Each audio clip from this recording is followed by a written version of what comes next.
నేను పక్కా లోకల్ అంటున్నారు విజయవాడ వెస్ట్ నియోజకవర్గ వైఎస్ఆర్సీపీ అభ్యర్థి షేక్ ఆసిఫ్. చంద్రబాబు బినామీ సుజనా చౌదరి డబ్బు సంచులతో వెస్ట్లో దిగాడని, సుజనాకు బెజవాడ బోర్డర్లు కూడా తెలియవని ఎద్దేవా చేశారు. ఎప్పుడూ అందుబాటులో ఉండే స్థానిక నేతలకు సమస్యలు తెలుస్తాయి గానీ ఫ్లైట్ల మీద తిరిగే నేతలకు ఎలా తెలుస్తాయని ప్రశ్నించారు. వెస్ట్లో మతోన్మాదాన్ని రెచ్చగొట్టి సుజనా గెలవాలని చూస్తున్నారంటున్న ఆసిఫ్తో మా correspondent Surendra face to face.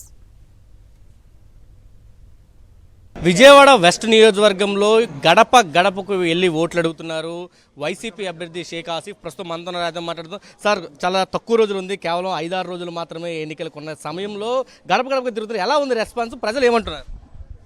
ప్రజల నుంచి మంచి స్పందన వస్తుంది. ప్రజలు చాలా హ్యాపీగా ఉన్నారు. మళ్ళీ జగనన్నకి మేము సీఎం చేసుకుంటాం, 13వ తారీఖు ఎప్పుడు వస్తుందని చెప్పి ఈ రాష్ట్ర ప్రజలందరూ ఎదురు చూస్తున్నారు. అలాగే పశ్చిమ నియోజకవర్గంలో ప్రతి ఒక్కళ్ళు కూడా మేము ఫ్యాన్ గుర్తుకే ఓటేస్తాం, మళ్ళీ జగనన్ననే మేము ముఖ్యమంత్రి చేసుకుంటాం, ఆసిఫ్ గారికి మేము భారీ మెజార్టీతో గెలిపిస్తామని చెప్పేసి ఈ నియోజకవర్గ ప్రజలందరూ చెప్తున్నారు. అంటే మీ ప్రత్యర్థి ఇక్కడ కూటమి తరపున పోటీ చేస్తున్న సుజనా చౌదరి చాలా కామెంట్స్ అయితే చేస్తున్నారు. ఆఖరికి ప్రకాశం బ్యారేజ్ కూడా తన తండ్రే కట్టాడని చెప్పిన పరిస్థితి, రేపు మోడీని కూడా ఆయన ప్రచారానికి పిలుచుకుంటున్న పరిస్థితి ఉంది. ఎలా చూస్తారు దీన్ని? పూర్తి మోడీ వచ్చినా ఇంకెవరు వచ్చినా ఇక్కడ ఒరిగేదేం లేదు. ఇక్కడ గెలిచేది వైసీపీయే. ఇది వైసీపీ అడ్డా. ఇది ఇప్పుడు ప్రకాశం బ్యారేజ్ మా నాన్నగారు కట్టారని చెప్తున్నాడు ఆయన. బహుశా అక్కడ ఇటుకరాళ్ళు మోసి ఉంటారు వాళ్ళ నాన్నగారు, నేను అనుకుంటున్నాను.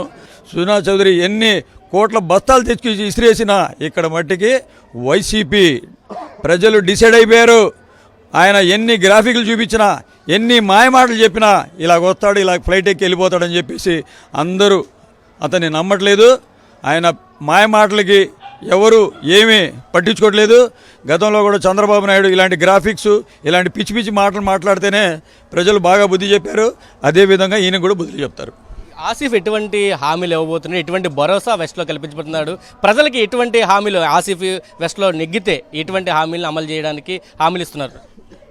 ముందుగా నేను ప్రజల్లో ఉంటా, స్థానికుణ్ణి. స్థానిక సమస్యల మీద నేను అన్ని వేళలా వాళ్ళకి అందుబాటులో ఉంటా. అలాగే ఏ సమస్య వచ్చినా సరే నా సమస్యగా భావించి ముందుకెళ్తా. ఏ ఒక్క హామీ లేదు. గతంలో కూడా చంద్రబాబు నాయుడు 600 హామీలు ఇచ్చాడు, ఏ ఒక్క హామీ నెరవేర్చాడు? జగనన్న 98% హామీలు నెరవేర్చి ప్రజల వద్దకు వెళ్ళి ఓటు అడగమన్నాడు. నేను మీ ఇంట్లో మంచి చేకూరిస్తేనే నాకు ఓటేయండి నా దమ్మున నాయకుడు వైఎస్ జగన్మోహన్ రెడ్డి గారు. సార్, అంటే మీరు లోకల్ అనే ఒక నినాదాన్ని తీసుకుని ఎన్నికల్లోకి వెళ్తున్నారు. పూర్తిగా అటువైపు కూటమి అభ్యర్థి నెగ్గితే కనుక మళ్ళీ హైదరాబాద్ వెళ్ళిపోతాడు, అందుబాటులో ఉండడానికి కూడా చెప్తున్న పరిస్థితి. లోకల్లో ఎఫెక్ట్ ఏమైనా చూపిస్తుందంటారా ఈ ఎన్నికల్లో? సుజనా చౌదరి ఆయన గెలవడం అనేది లేదు. ఆయన ఒకవేళ గెలిచినా ఇక్కడ స్థానికంగా ఉండడు. ఇక్కడ ఒక 10-15 మంది ఎమ్మెల్యేలు తయారైపోతారు. వాళ్ళ దందా వాళ్ళు మొదలు పెట్టేస్తారు. ఇక్కడ భారీ మెజార్టీతో గెలుస్తానని చెప్పేసి ఈ సందర్భంగా తెలియజేసుకుంటున్నాను. చెప్తున్నారు పూర్తిగా డబ్బు మూటలతోటి వచ్చారు, ఒక రాజకీయ లబ్ధి కోసం వీళ్ళంతా తిరుగుతున్నారు సుజనా చౌదరి.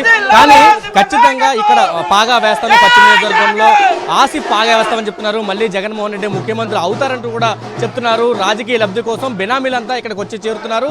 వీళ్ళ వల్ల ఎటువంటి అభివృద్ధి ఉండదంటూ కూడా ఘంటాపథంగా ఆసిఫ్ చెప్తున్న పరిస్థితుంది. కెమెరా పర్సన్ నరసింహతో కలిసి సురేంద్ర, సాక్షి టీవీ, విజయవాడ నుంచి.